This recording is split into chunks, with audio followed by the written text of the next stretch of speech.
नमस्ते प्यारे बच्चों। पिछले वीडियो में हम स्टडी कर रहे थे कि किसी चालक में करंट का फ्लो या धारा प्रवाह कैसे होता है।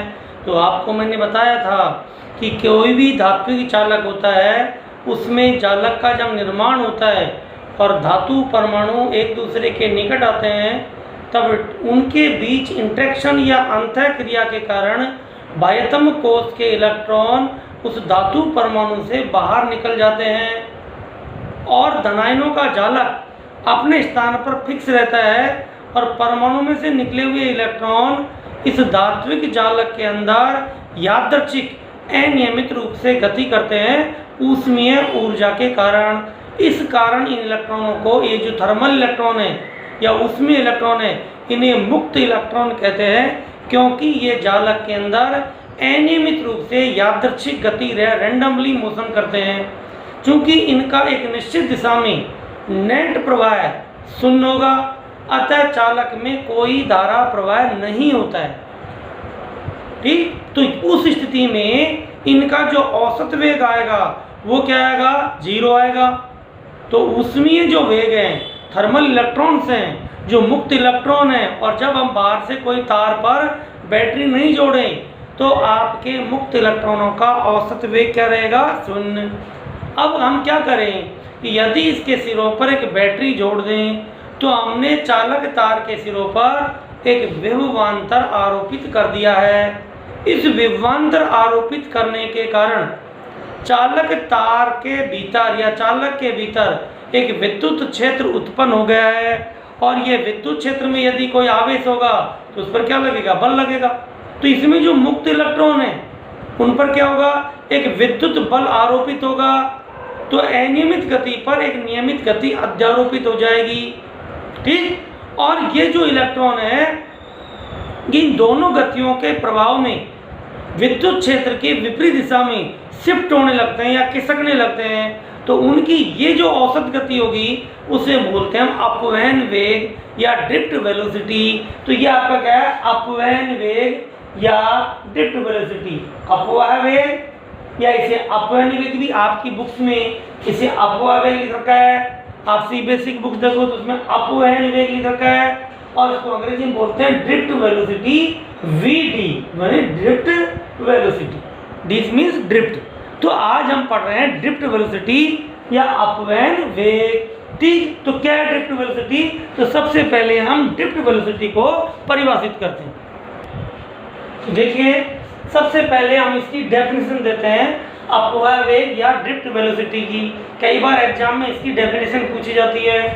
तो अभी आपको मैंने समझाया था कि जब किसी धात्विक चालक के सिरों के बीच, माना ये धात्विक चालक है, इसके सिरों पर बैटरी जोड़ दें तो हमने क्या आरोपित कर दिया? एक विभवांतर। उसके कारण क्या होगा? इसके अंदर एक विद्युत क्षेत्र पैदा होगा और उस विद्युत क्षेत्र के कारण इलेक्ट्रॉनों पर क्या लगेगा? बल लगेगा और वो विद्युत क्षेत्र की विपरीत दिशा में क्या होंगे? शिफ्ट होंगे। तो अनियमित गति तो पहले ही थी, उस पर एक नियमित गति आ गई। तो इस जो अब अलग अलग इलेक्ट्रॉनों की अलग अलग होगी, इन सभी इलेक्ट्रॉनों की जो नियमित गति है उसका औसत ले लें तो वो वेग क्या कहलाता है? अपवहन वेग। तो क्या है? किसी चालक के सिरों के मध्य विभवांतर आरोपित करने के कारण मुक्त इलेक्ट्रॉनों में उत्पन्न होने वाले नियमित औसत वेग को मुक्त इलेक्ट्रॉनों का अपवाह वेग या अपवहन वेग VD कहते हैं। और इसका मान कम होता है, बहुत ज्यादा नहीं। आप ये सोचते हो इलेक्ट्रॉन बहुत तेज दौड़ेगा, इसका मान कम आता है 10⁻⁴ मीटर पर सेकंड के अप्रोक्सीमेट इसकी वैल्यू होती है। तो परिभाषा बिल्कुल आसान सी है कि जब किसी चालक के सिरों के मध्य विभवांतर आरोपित करते हैं तो मुक्त इलेक्ट्रॉनों के नियमित औसत वेग को क्या कहेंगे अपन? इसका अपवाह वेग या अपवहन वेग, अंग्रेजी में बोलते हैं ड्रिफ्ट वेलोसिटी कहते हैं। इसकी वैल्यू अप्रोक्सीमेट कितनी है? 10⁻⁴ मीटर पर सेकंड। अब हम इसका ड्रिफ्ट वेलोसिटी का फॉर्मूले का डेरिवेशन करेंगे। तो देखते हैं फॉर्मूले का डेरिवेशन कैसे करेंगे।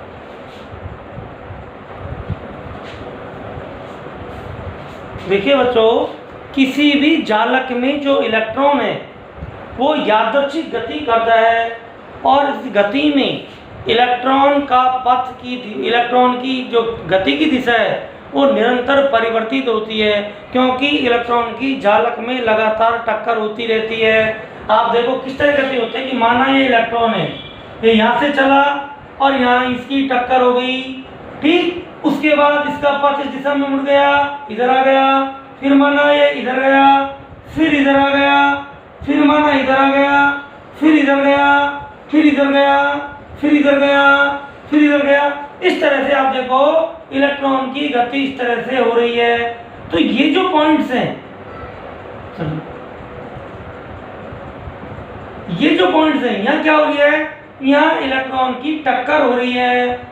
तो आप देखो जैसे ए से बी तक गया, बी पर फिर टक्कर हुई, सी पर फिर टक्कर हुई, डी पर फिर टक्कर होगी, ई पर फिर टक्कर हुई, एफ, जी, एच, आई, जे। आप देखो इलेक्ट्रॉन घूम घाम के वापस उधर ही आ रहा है। तो ये जो एनिमी, और यहाँ के बाद इलेक्ट्रॉन अब आपसे कुछ कहाँ जाएगा कोई पता नहीं है, टक्कर किधर होगी और किधर इलेक्ट्रॉन मूव कर जाएगा इसका कोई पता नहीं है। इस गति को बोलते हैं रैंडमली मोशन या यादृच्छिक गति। तो किसी भी धात्विक जालक के अंदर मुक्त इलेक्ट्रॉन यादृच्छिक गति करते हैं, रैंडमली मोशन करते हैं। और इस गति में जैसे आपके 11वीं क्लास में पढ़ा था गैस के अणुओं की यादृच्छिक गति होती है, ठीक उसी प्रकार मुक्त इलेक्ट्रॉन की धातु के अंदर यादृच्छिक गति होती है। इस कारण इसे इलेक्ट्रॉन गैस भी कह सकते हैं, ठीक। अब देखिए यहाँ से यहाँ तक जो इलेक्ट्रॉन गया तो इतने समय तक उसकी टक्कर नहीं हुई, तो इस समय को कहते हैं, जैसे मैंने टॉ ले ली तो ये इसका विश्रांति काल कहलाएगा। माना यहाँ से यहाँ तक समय लगा, वो आपका टॉ 2 हो गया, यहाँ से यहाँ तक का टॉ 3 हो गया, तो ये उसके क्या है, विश्रांति काल है या रिलैक्सेशन टाइम है, जिन्हें हम लिखेंगे टाउ से। तो टाउ क्या है, तो किसको वर्ड लेंगे हम, टाउ है आपका इलेक्ट्रॉन का विश्रांति काल। दो क्रमागत टक्करों के बीच में लगा समय। किसी भी धातु में मुक्त इलेक्ट्रॉन की गति के दौरान दो क्रमागत टक्करों के बीच में जो समय लगता है उसे क्या कहेंगे, विश्रांति काल। और सभी विश्रांति कालों का औसत क्या कहलाएगा, माध्य विश्रांति काल। तो ये आपका विश्रांति काल समझ आ गया, क्योंकि ये चीज हम इसमें उपयोग लेंगे।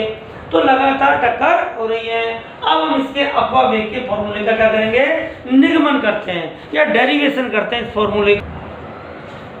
अब देखिए बच्चों, हम आपके ड्रिफ्ट वेलोसिटी के फॉर्मूले का निगमन कर रहे हैं कि माना हमारे पास धात्विक चालक में n इलेक्ट्रॉन है और विद्युत क्षेत्र की अनुपस्थिति में, अर्थात जब हमने बैटरी नहीं जोड़ी है, तो विद्युत क्षेत्र की अनुपस्थिति में इनके अनियमित वेग इलेक्ट्रॉनों की क्रम से क्या है, u1 वेक्टर, u2 वेक्टर और क्या है, un वेक्टर है।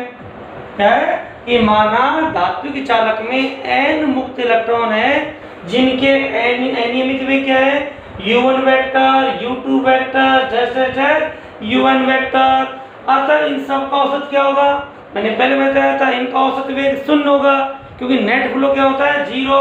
अतः इनका औसत वेग u औसत बराबर u1 vector plus u2 vector plus un vector और बटे में n, ये क्या हो जाएगा, ये होगा 0।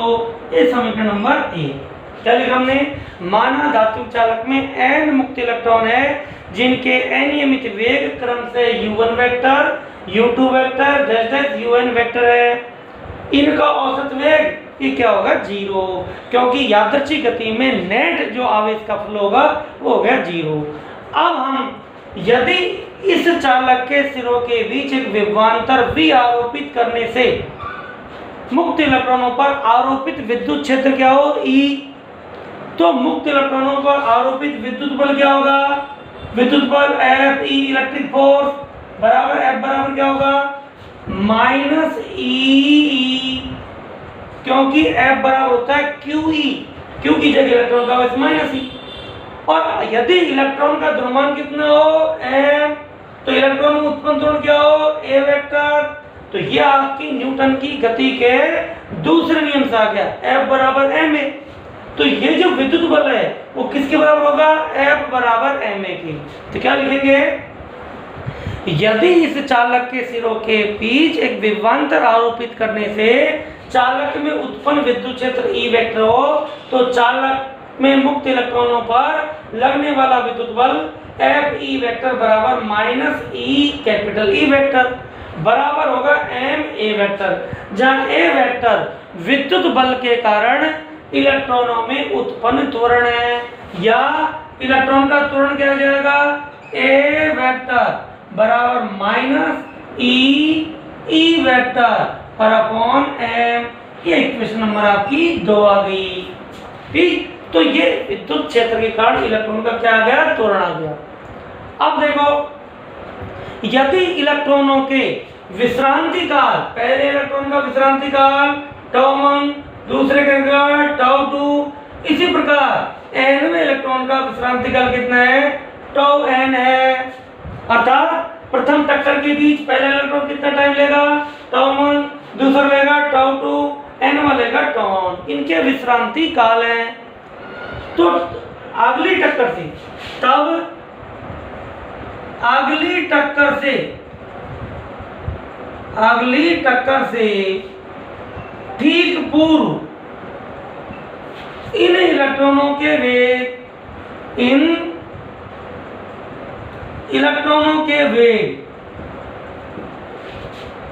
v1 vector, v2 vector, dash dash vn vector हो तो आप देखिए इलेक्ट्रॉन, ये इलेक्ट्रॉन है, यहां से चल रहा है, यहां टक्कर करेगा, तो इस टक्कर से पूर्व इसका वेग कितना हो जाएगा, क्योंकि अब आपका विद्युत क्षेत्र के कारण ये त्वरण उत्पन्न हो गया है। तो आपने गति का समीकरण पढ़ा है, v बराबर u प्लस at, न्यूटन की गति का प्रथम समीकरण, कि जब किसी भी कण पर कोई बल आरोपित हो रहा है तो t समय पश्चात उसका वेग कितना हो जाएगा, v बराबर u प्लस at। u क्या है, प्रारंभिक वेग, बोला इसका u1, दूसरे का u2, एक है त्वरण, ये त्वरण हमने निकाल लिया, और t क्या है, विश्रांति काल, पहले के लिए τ1।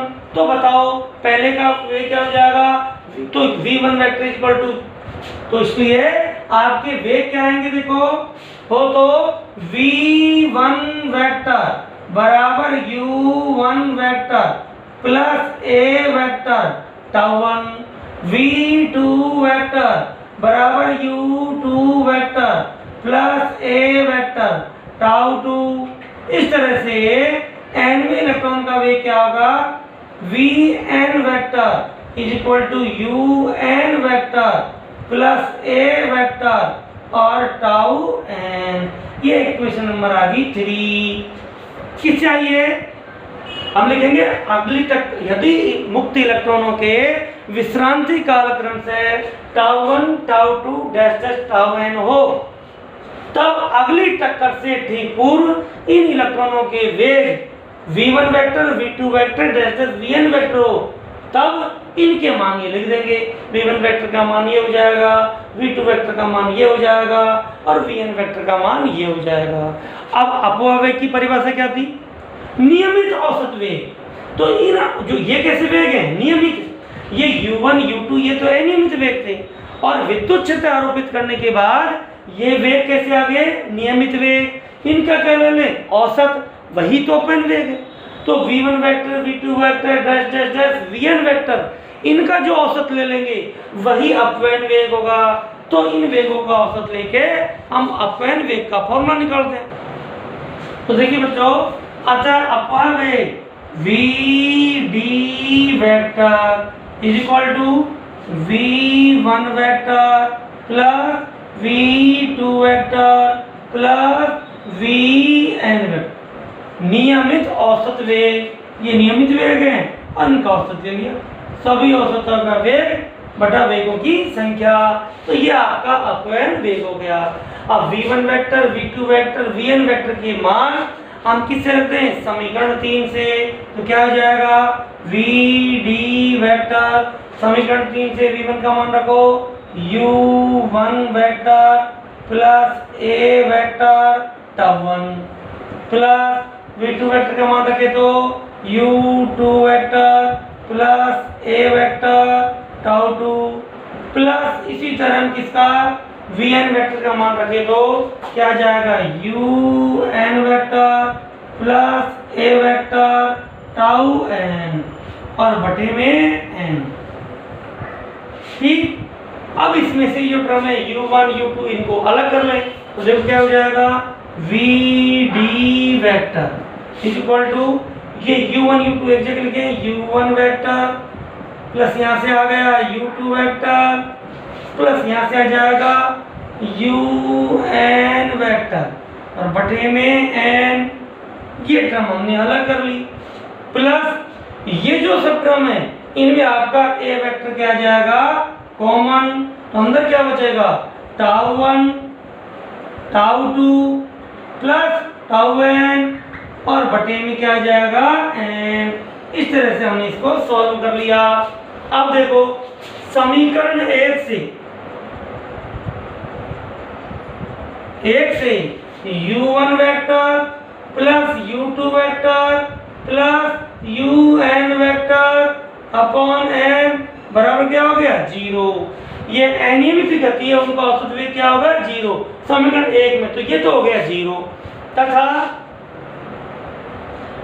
Tau 1 plus tau 2 plus tau n बटा n इसको मान ले हम टाउ। ये आपका माध्य विश्रांति काल, सभी इलेक्ट्रॉनों के विश्रांति काल का औसत, इसको क्या बोलेंगे माध्य विश्रांति काल। तो देखिए आपका ये जो टर्म है इसकी जगह तो हमारा क्या गया टाउ माध्य विश्रांति काल और इसकी जगह क्या गया आपका इसकी जगह हो गया 0। तो नया आपका फॉर्मूला क्या हो जाएगा आपका फॉर्मूला इस फॉर्मूला जाएगा। देखो तो अपव्यय वेग का जो फॉर्मूला होगा वो आपका आ जाएगा vd vector is equal to 0 plus ये आपका है a वेक्टर और क्या हो जाएगा टाउ। ये आपका क्या हो गया विश्रांति काल का फॉर्मूला। समीकरण 2 से a वेक्टर बराबर क्या था minus E vector upon m रखने पर समीकरण 2 में हमने इलेक्ट्रॉन के त्वरण का मान निकाल रखा है, वो यहाँ पर पुट कर दे वैल्यू या उस मान को यहाँ रख दे तो देखो क्या आ जाएगा फिर। इसलिए अपव्यय वेग vd vector is equal to minus E capital E vector tau upon m। ये आपका अपव्यय वेग का क्या है फॉर्मूला है। या ये माइनस का चिन्ह ये बताता है कि इलेक्ट्रॉनों का अपव्यय वेग विद्युत क्षेत्र की दिशा के विपरीत होगा, अतः इलेक्ट्रॉन किधर गति करते हैं विद्युत क्षेत्र के विपरीत। और केवल यदि परिमाण की बात करें तो अपव्यय वेग का फॉर्मूला क्या हो जाएगा दिशा को छोड़ दे तो ई टा अपॉन m। ये आपके अपव्यय वेग के फॉर्मूला है, तो ये फॉर्मूला आपको याद होना चाहिए। ई क्या है इलेक्ट्रॉन का आवेश, कैपिटल ई क्या है आरोपित बाह्य विद्युत क्षेत्र, टाउ क्या है माध्य विश्रांति काल और m क्या है मास ऑफ इलेक्ट्रॉन या इलेक्ट्रॉन का द्रव्यमान। तो ये अपव्यय वेग का फॉर्मूला है। तो इसका डेरिवेशन पढ़ना एक बार, ठीक है। धीरे धीरे हम आगे बढ़ रहे हैं और आपको ये जानकर भी थोड़ी प्रसन्नता होगी कि सीबीएसई ने आज 9वीं से 12वीं तक के सिलेबस में शायद लगभग 30% की कमी की है। तो उम्मीद करेंगे कि राजस्थान बोर्ड भी इस वर्ष सिलेबस में कुछ कमी करेगा, ठीक है। तो इसे भी हमें ध्यान रखना है क्योंकि आज ही की न्यूज है कि शायद सीबीएसई सिलेबस को कम कर रही है क्योंकि कोरोना की वजह से, इसलिए हमारे भी सिलेबस कम होगा। इसलिए आप टेंशन फ्री रहें, धीरे धीरे पढ़ें, लेकिन पढ़ें जो समझ के और अच्छी तरह पढ़ें ताकि आपके कॉन्सेप्ट क्लियर हो। तो आज हमारा ये अपव्यय वेग या ड्रिफ्ट वेलोसिटी का फॉर्मूला हमने ड्राइव किया। थैंक यू बच्चों।